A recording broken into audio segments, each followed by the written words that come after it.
We good Hello, to go? guys.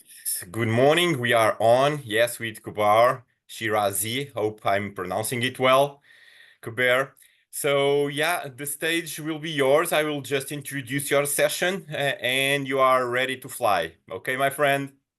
Thank Let's you go. very much. Yeah, so Kubair is here today to lead us through their theme. So I will just go through the intro. So from incidental cost to intentional growth. Okay, a lean journey in challenging environments in an era where adaptability is not just an advantage, but a necessity. How can lean principles drive resilience and growth in the most challenging environments? So Kubair will delve into an innovative experiment conducted by Peace Through Prosperity, BringPTP, where a simple policy, the 3 cups of tea rule, transformed the lives and businesses of street-based micro-entrepreneurs in Pakistan. By limiting incidental costs and reinvesting savings, participants not only expand their enterprises but also create local employment opportunities.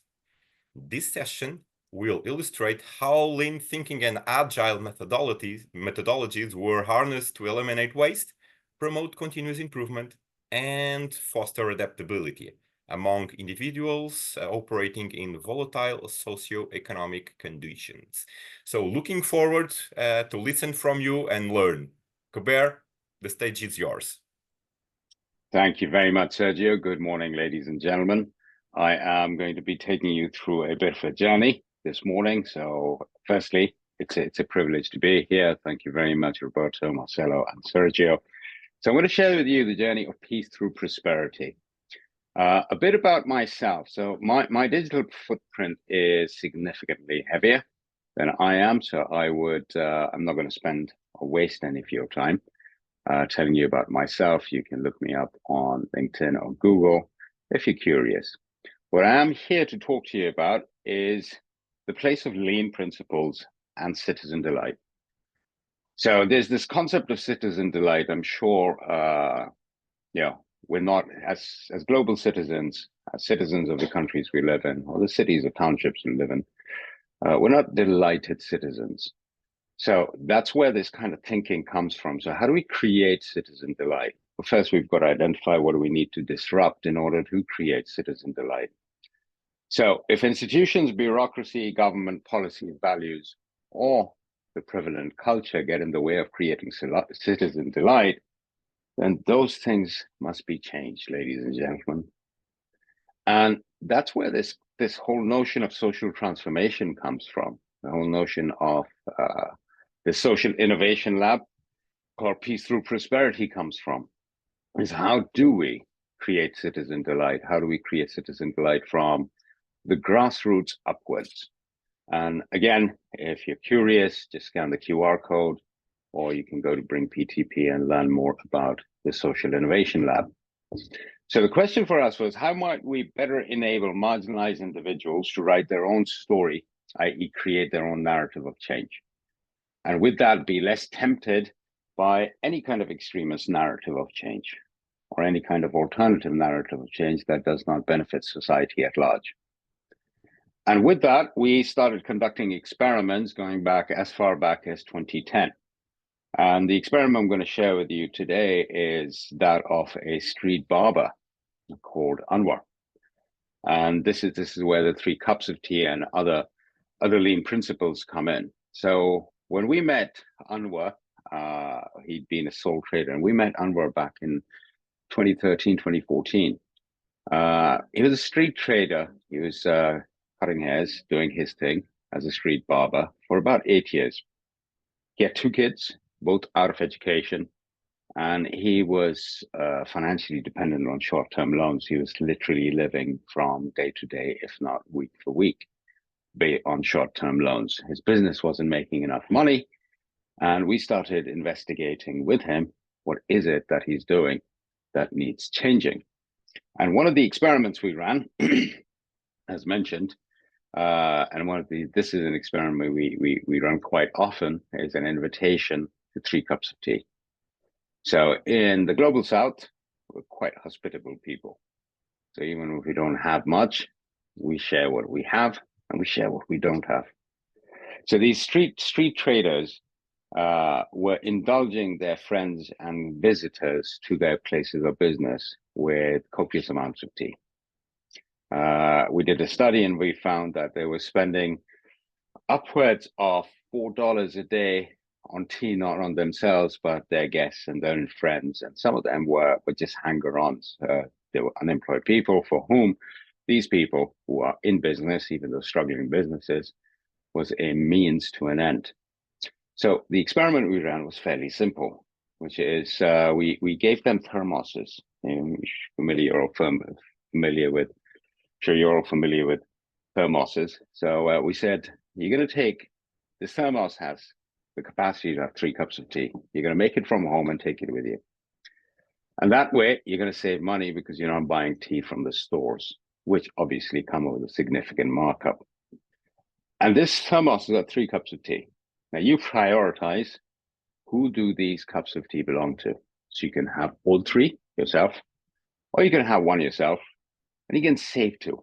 Prioritize who gets it. So if an uncle of yours visits, an elderly gentleman, and out of culture and respect, you have to offer him tea. You can offer him tea, but from this thermos.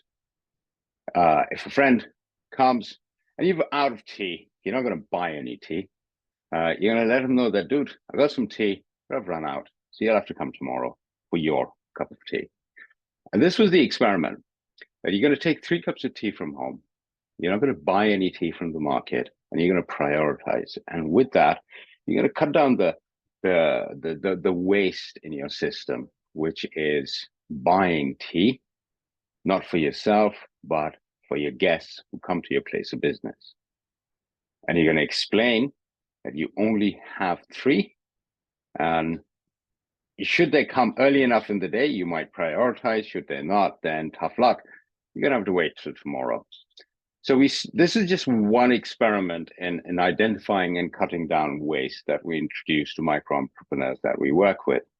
So let's look at what happened to Anwar in his journey. So we worked with Anwar for a number of months. And when we started working with him, his profitability was €2.88 a day. Sorry, 288 euros a day. So give or take, say about $3 a day. And then we started seeing some savings starting to happen. By the time we finished working with Anwar had moved on to €4.95, or €5, nearly €5, or $5 a day.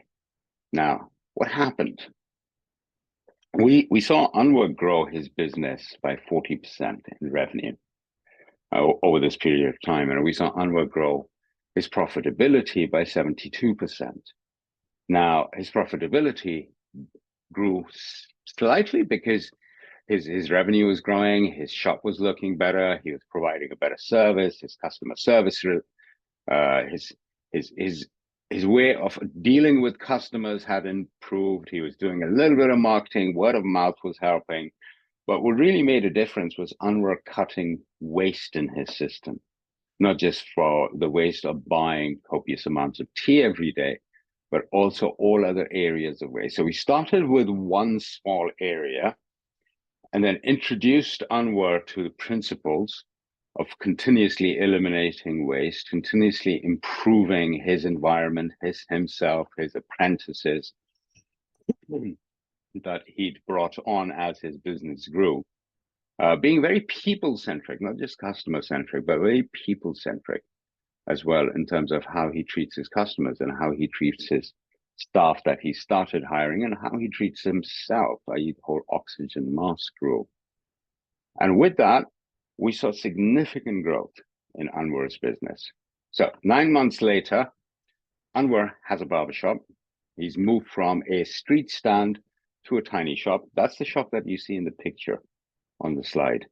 Anwar's got 4 apprentices. 9 months previously, he was on his own, struggling to make ends meet. 9 months later, Anwar's employing 4 people, albeit they are apprentices. Anwar makes enough money now to put his 2 kids in a mainstream school. So this is not a state school, but this is a private school in his neighborhood. If you're familiar with the global south, there are many tiers of the educational system there. But Anwar now has taken his kids and put them in a school in his neighborhood where they're receiving mainstream education. Anwar is financially independent and he's financially included. Yes, Anwar did open up a bank account. This is just the story of Anwar, ladies and gentlemen. There are thousands like him that we've worked with. And the theme has always been around how do you help them recognize waste, eliminate waste, be more people-centric, develop more relationships, move away from a transactional nature of their business, move towards a more relationship nature of their business, and simply grow in the environment that they're in with what they have. And we've been doing this now for 14 years. And we worked with 3,500 micro entrepreneurs, where we've on average seen 44% growth in revenue and 96% growth in profitability. And that 96% growth in profitability that you see there, that comes predominantly by addressing waste in their system. And there's a lot of waste to be addressed in their system. We've got 20,000 plus indirect beneficiaries who are related to or in the community of these 3,500 micro entrepreneurs we've worked with, and then a positive impact, an indirect positive impact, has been the creation of jobs. So Anwar, we just shared his story. He's got 4 apprentices. He's not alone. Individuals have moved from street carts. I'm sure you're familiar with the whole concept of a street cart, which is a table on wheels, into shops. They've moved from 1 street cart to 2. So they have ended up being role models in their own deprived societies, in their own townships, because they're creating jobs. And currently we're working in 4 countries. We started our social innovation lab and our experimentation in Pakistan. But today we've got teams and work happening in Yemen, projects in Yemen, in Egypt, and Jordan that we started a program in earlier this year, towards the late end of summer. So what we've achieved, the outcomes we've achieved, is double-digit revenue and profitability growth, financial inclusion and independence, social mobility, individuals moving their kids from state schools or no school to mainstream schools, sometimes from religious schools to mainstream schools. And above that, what we've seen is a marked increase in self-esteem and mental health and well-being. It all boils down to the ability of individuals to create their own future, or as we said earlier on, to write their own narrative of change. So once they're enabled and they can see that they can indeed create their own future, be masters of their own future and write their own narrative of change, there's a mindset shift that happens within themselves. And I suppose the call to action from our end to you is to explore lean and agile's greater promise beyond the shop floor. Explore lean and agile's greater promise beyond your world of work. So where can you take lean principles, agile principles, practices that we are so good at work, and then try and experiment and apply them outside of the world of work? Take them from the complex environment of enterprise to the super complex environment of society. Take them from teams to communities and explore what might it hold for you and the community that you are engaged with. And that's pretty much it. Explore what happens. It's a moonshot. We took this moonshot going back almost 14 years in 2010. That's when we decided we want to take everything that we know about enterprise transformation and we want to start applying it in small chunks in a incremental and iterative way to society and see if we can affect society positively, progressively in the same way that we can affect enterprise and individuals and teams within it.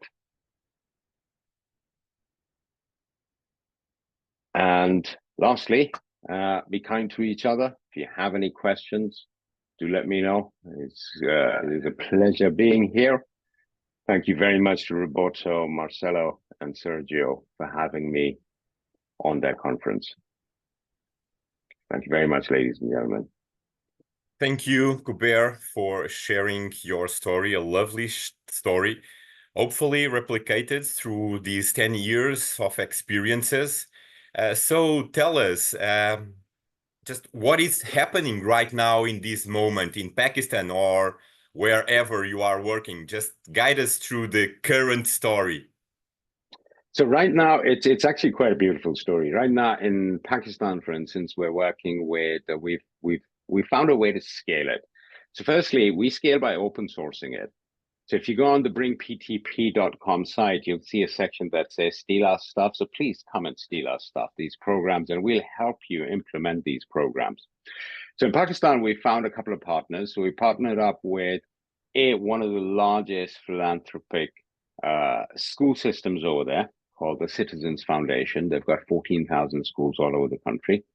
And what we're doing is we're teaching the parents of the kids that come to their schools.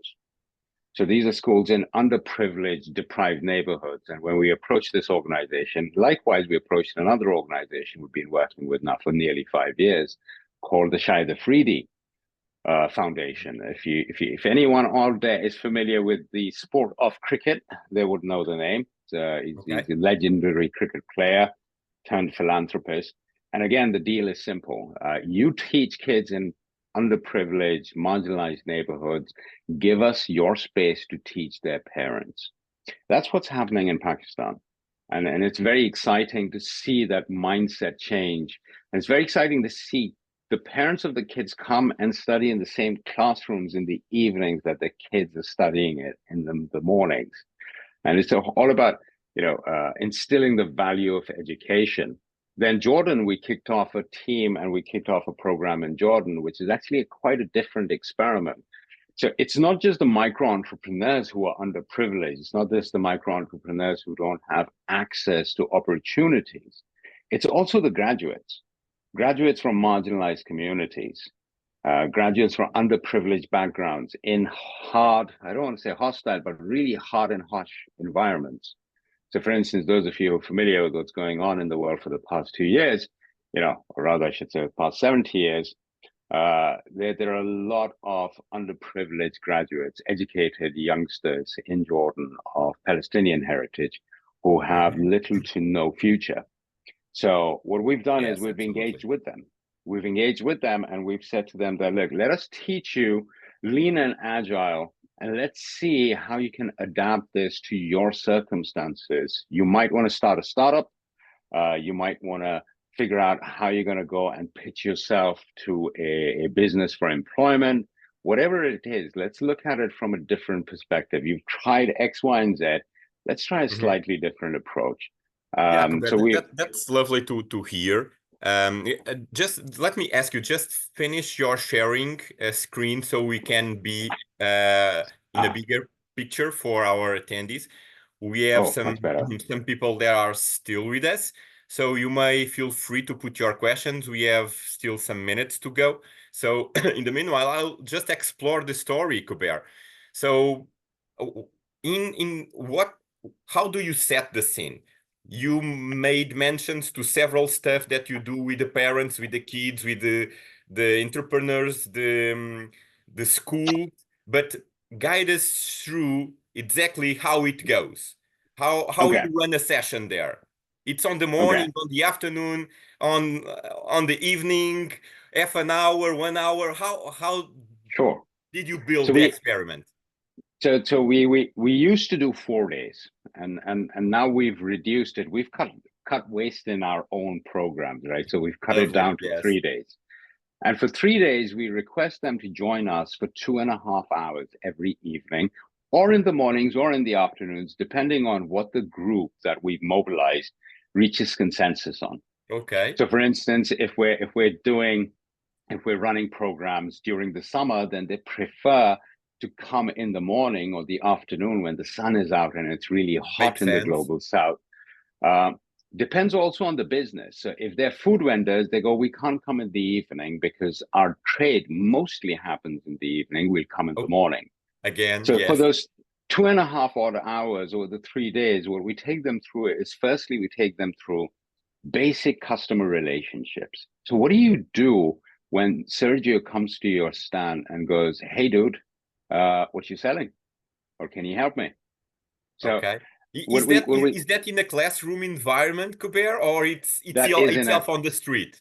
it's in a classroom environment. So we do Okay. a lot of role plays. It's a very interactive session. So for instance, we help them understand themselves. So we introduce them to a basic concept of the Johari window. We understand, help them develop tools and understand tools to understand their customers. So we introduce them to a very basic format of an empathy map. We help them understand the system that they're in. So we introduce them to soft systems thinking in a very rudimentary, basic form. So once you have the understanding of self, customers, others, and the system, bringing about change becomes easy. Then we introduce them to the concepts of lean. How do you eliminate waste? How do you identify waste? Where does waste exist? We get them to do group exercises where they identify waste in each other's businesses, come up with plans on addressing those ways, share ideas on addressing those ways. So Then it's a kind of a they, formal or informal sessions. Do you have a script, or you kind of navigate oh, through their it's issues? it's a formal session. Is a formal. So Okay. it's a very structured formal session, but obviously there is a lot of inspect and adapt depending on what's coming from the audience. From our trainers are basically from those communities themselves. So that was another thing that we learned was when you build teams for social change, you build teams with individuals from those communities because they listen to their own people rather than Kubair or Sergio turning up. Yeah, exactly. So let me make the bridge here with our with one question. There is a participant that says, "Thank you, very inspiring. What staffing resources did your organization need to implement these based on numbers impacted over time period?" Oh, that's a really good question. And that's one thing I always say is social change does not cost a lot. If me and my wife, so this is a self-funded social innovation lab, we do it off our own backs. Now that we've expanded to 4 countries, we have we make an investment of roughly about $30,000 to $35,000 a year. But when we Mm. started it, it was just $500 a year. Sorry, $500 a month. And when we started expanding it, and when we were in one country, we we we were in our initial years, we had a lot of waste in our system. I remember the peak that we invested in a year in one country was about $20,000. And then we did some numbers, we sat with the team, and now over the years, we of course we cut down our own waste wherever we see it. So in terms of getting started, it's not going to cost you a lot of money. It's going to cost you time. It's going Yes. to cost you time in terms of your own time to invest, your own time to go and talk to people, mobilize people. Come talk to us. We will teach you how to teach our stuff, how to adapt our stuff. And it's free, ladies and gentlemen. Our whole idea is you take a hypothesis, you validate it, you create a packaged experiment around it, and then you give it to the audience as a gift to the world. So come talk to us. We will help you navigate whatever you need to navigate in order to take these programs and bring them to life in your communities, because that's how we will change the world. They won't, we will. We will. Yeah, you mentioned the 4 countries where you are actual working. Can you just Yep. name those? Certainly, we started life in Pakistan, then we expanded to Yemen when the war broke out in Yemen, because we have connections in Yemen. They asked for help, so we can't refuse. Then we moved to Egypt because same thing happened. A lot of refugees came to Egypt, and in Cairo things started heated up, Indeed. and the last place is Jordan that we've expanded to. We are actively looking for partners to expand into other countries and other regions. So if this is something that touches you, is close to your heart, or is tinkered with your soul, get in touch with us. We'd be happy to explore how we can expand into your community, regardless of where you are. Yeah, that's a great invitation. So we still have some minutes. Let me make it here a quick challenge to our audience. Angeline, Badea, Barbara, Benjamin, what are your questions? You have listened, Kubair, through through all these minutes with this inspiring story. Do you have any questions?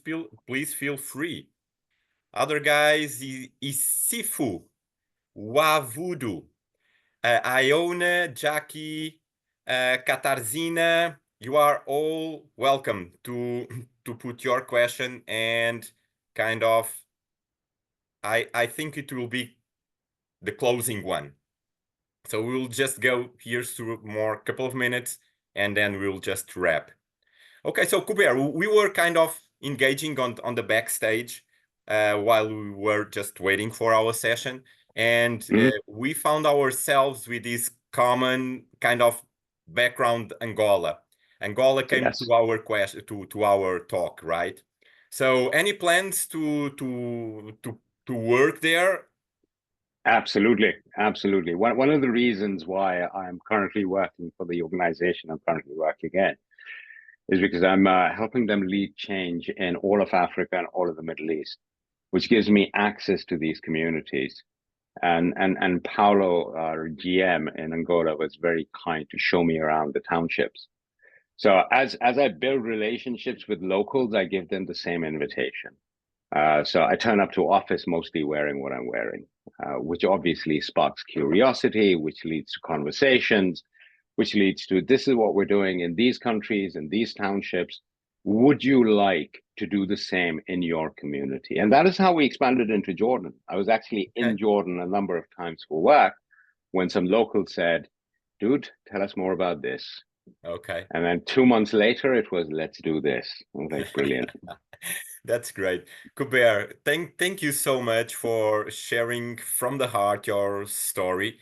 And hopefully we'll cross paths in the future. Hopefully the Fingers life will crossed. kind of makes us uh, join in our journeys. So there is Rick Holt here kind of asking how can we get in touch? You reply to him, but can you just one last time Absolutely. share your contacts so the community could Absolutely. reach you? So, ladies and gentlemen, I'm Kubair Shirazi. I've got a bit of a unique name. You can Google me. There aren't many Kubairs around, certainly not Kubair Shirazi's around. So it's Yeah. Kubair, Shirazi like the grape, but with a double E at the end. Or alternatively, you can look me up on bringptp.com. That's bring as in bring it to us, PTP as in peace through prosperity.com. Yeah, you I'm have quite it easy to. on your Indeed. Thank you yes. for reminding me. Thanks. So feel free to reach out. We'd love to talk to you and explore how we can help you affect change in your communities. And Sergio, Roberto, Marcelo, thank you very much for having me. Have a Thank great you. and Bye wonderful bye. rest of your day. Bye bye. Goodbye to all. Thank you for attending. Bye bye.